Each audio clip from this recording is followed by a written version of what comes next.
So I just like to take a moment anytime I have the blessed opportunity to just connect before I speak. So Carla, I did not need 30 seconds in the exercise to think about my neighborly connection because I thank you so much for my peanut butter and jelly sandwich this moment that has given me the sustenance I need to begin this day. So thank you, sister friend, for that.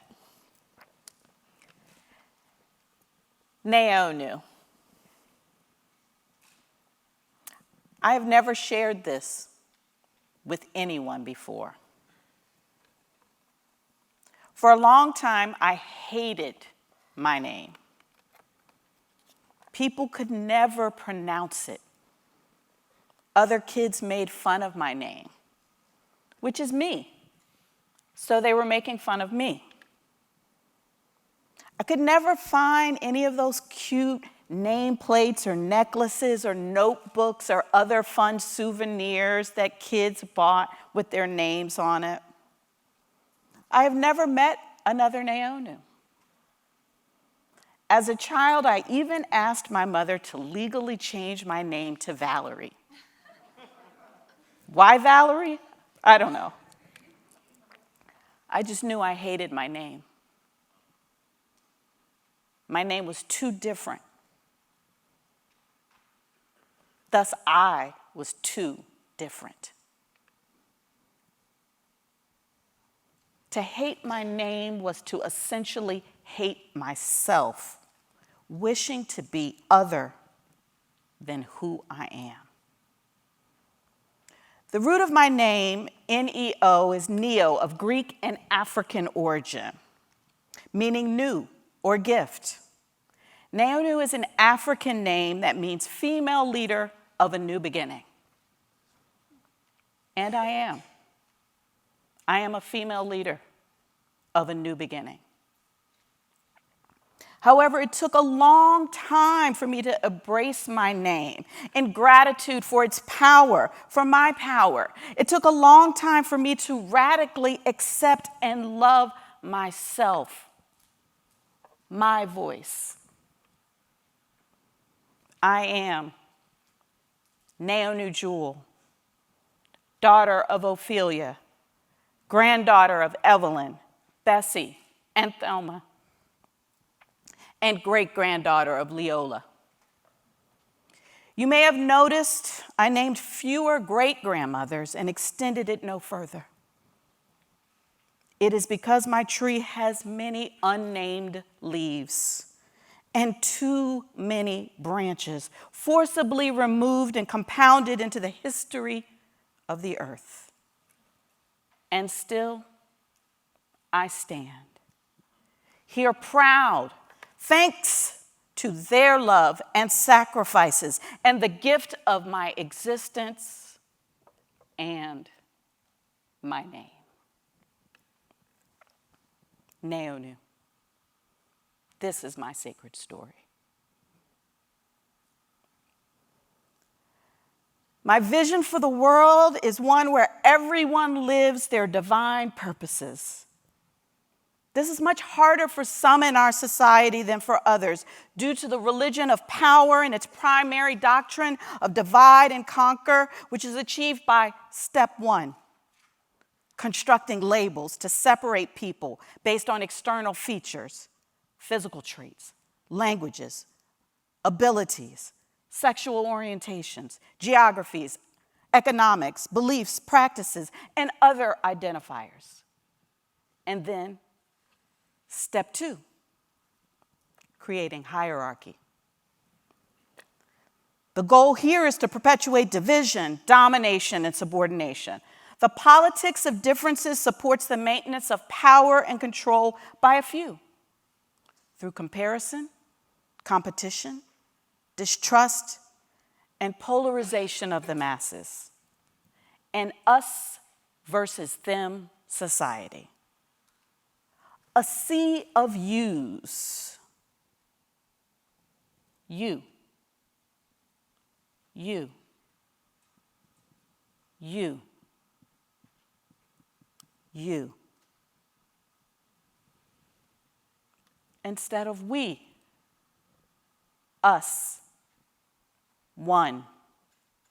Difference over connection. Like many of you, this separation and hate literally hurts my soul. I feel it in my body. It is personal.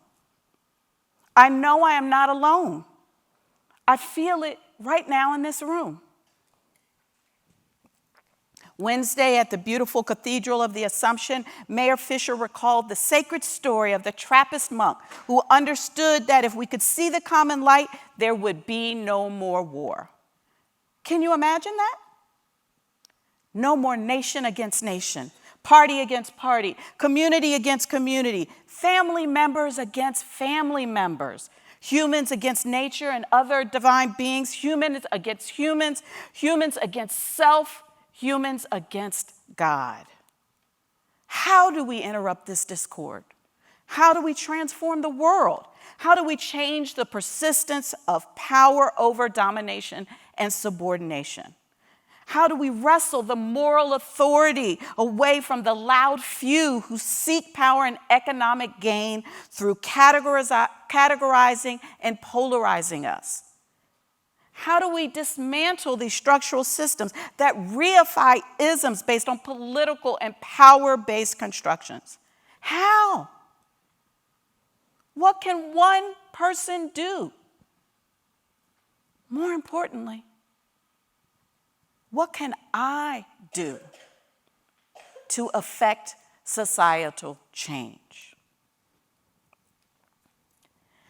Well, siblings and co-conspirators,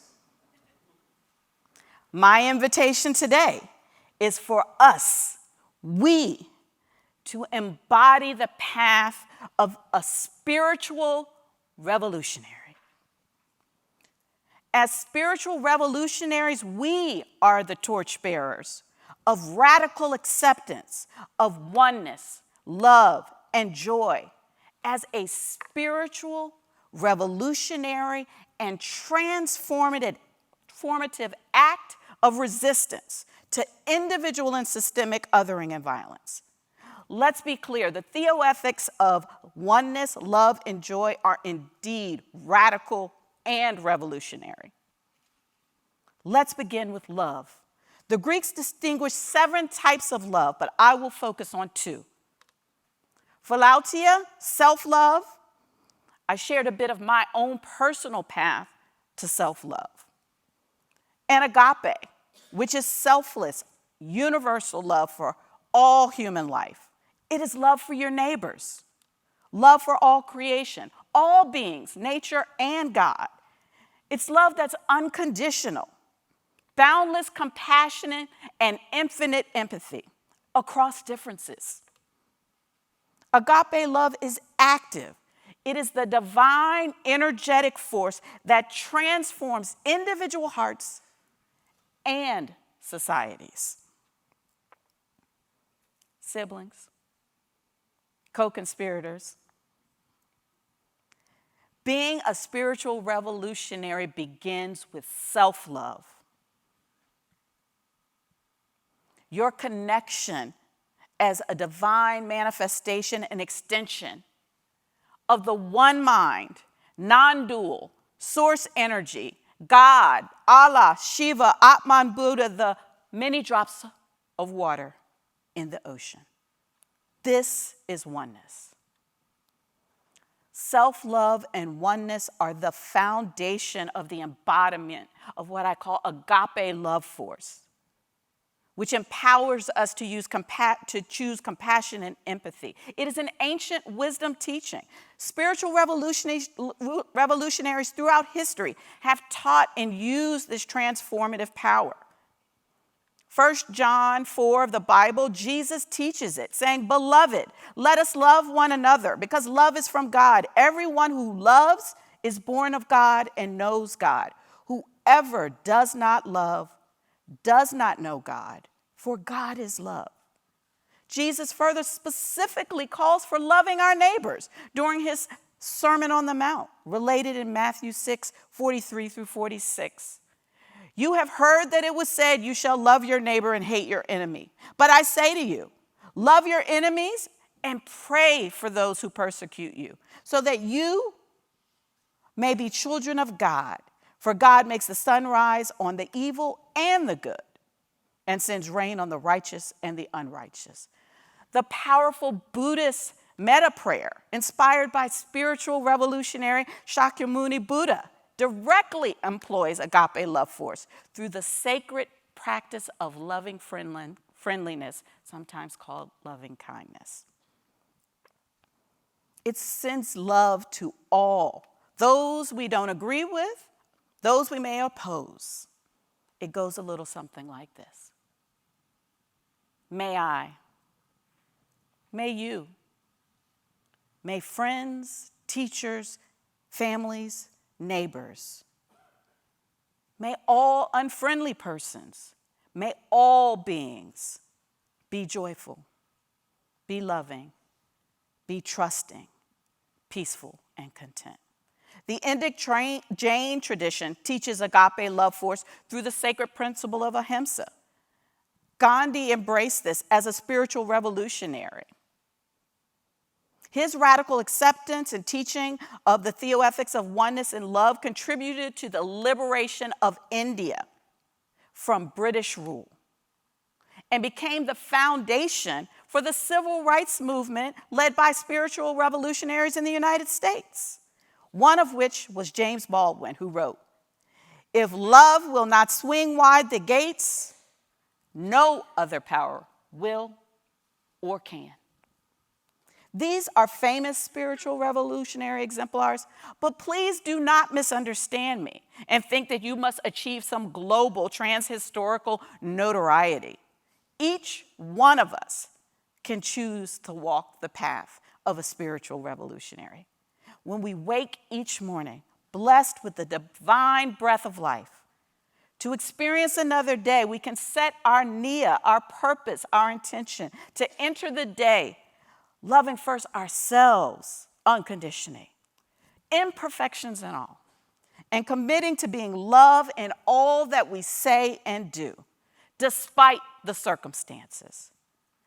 The Festival of Faith is the result of the agape love force of spiritual revolutionaries. We are doing the work. And it is joyful work. Being here this week has been one joyous experience after another. This is radical. Society would dare us not to walk around feeling happy in the midst of this right and left discourse, hate, violence, and pain. Many of us tell ourselves, and we fail to honor joy. I say, stop it. Joy is your birthright and a divine act steeped in radical acceptance and recognition that as a spiritual revolutionary, your call is to live your divine purpose, part of which is seeing and experiencing the beauty of life, the joy of life, slowing down, as Hannah Drake said, to notice the garden in the midst of the garden.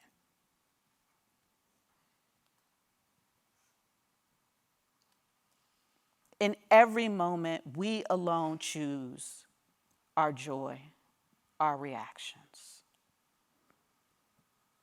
Don't allow any person to disrupt your joy. Each moment is precious and happiness heals.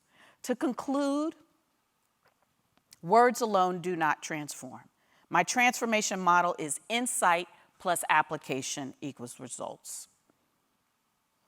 The application today is of the insight that radical acceptance of oneness, love, and joy is a spiritual, revolutionary, and transformative act of resistance to individual and systemic othering and violence. So what I'm going to ask each of you to do, and pull out your phones and write this down so you don't forget, is that by this Sunday, I'm going to repeat it while you're getting your phones, by this Sunday, choose one thing, at least one thing, that reflects your embodiment